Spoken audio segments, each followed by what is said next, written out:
But to close out here, one last question for you. It was announced last night, right after Raw, that Raw ring announcer, WWE ring announcer, Justin Roberts was released from the WWE. As of right now, not a lot of detail, not a lot of confirmed reports and what's actually the deal. There were some reports. I mean, WWE said in the news release that he was let go from the company due to the fact they couldn't come to an agreement on signing a new contract. But it was also rumored today. I mean, you got to take it for what it's worth. Dirt sheet. The dirt sheets, exactly. You got to take it with a grain of salt. In that I guess he had some heat with Michael Cole, and that he flipped him off during the show, and maybe that had something to do with it. I really have no idea. I think he's going to be on Jericho's podcast on Friday, but I think that was from a couple months ago, so he's not going to say anything about his release then because it was pre-taped. I think he's just doing it now like, oh shit, now it doesn't mean anything, so I might as well air it now or whatever. But either way, though, there's no confirmation of what actually happened. I do want to get your thoughts.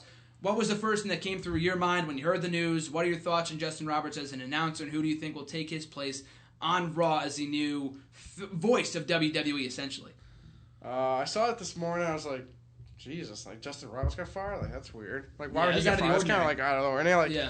I don't know. I feel like he's been on Raw so much. Like, he was kind of like the new, like, Howard Finkel. He's always been on since, like, Tony Chimmel's been around. But he's been around for, like, a decade. Justin Roberts has been on Raw for a while, so I was like, oh, that's weird. Lillian Garcia had her time, but I don't know. Who's on SmackDown? Lillian's on SmackDown, and then main event is Eden, Cody's wife. So I think Tony Chimmel's just setting it out right now. So they might have him do SmackDown. Have Lillian Garcia go back to Raw. See, probably, yeah. Maybe JoJo. JoJo, yeah, she's been doing NXT. I don't know. I feel like Lillian Garcia would be a thing, but like, I feel like no one really like. It's not like everyone's like, oh, Justin Roberts. Like, it's not like that. It's not that big a deal. It's just like it's just so random. Like maybe he. Since they have these big budget cuts, like they've been saying, like maybe they were giving him less money than he thought he should have deserved. But I feel like the commentary team sucks anyways. They were botching everything last night. Cole, Lawler, JBL. I hate the new Tom Phillips guy too. He sucks. Don't like Tom Phillips? I feel like all the announce crews suck.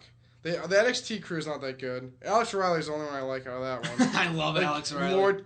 Jason Alberts, he sucks. Renee Young's not bad. If anything, they should put Renee Young in the ring. Why does she be the new announcer? Maybe. They have Michael Cole in every single show. He announces Raw, main event, SmackDown. I don't know why they have him do every single show. But, yeah, like Justin Roberts being released was like JBL being released or something. Because he's the part of the show every single week. But just like something that you just don't really realize. Yeah, exactly. And then it was like they released Mark Yeaton, who was a ring bell keeper for WWE for about 30 years. So the fact they released him, I mean, like you said, it might have to do something with budget cuts or maybe something happened behind the scenes. I have no idea why they wouldn't renew his contract. He was very well liked. He was a huge wrestling fan at heart, which is why it's sad to see him go. But hopefully we can get some more details on in the near future.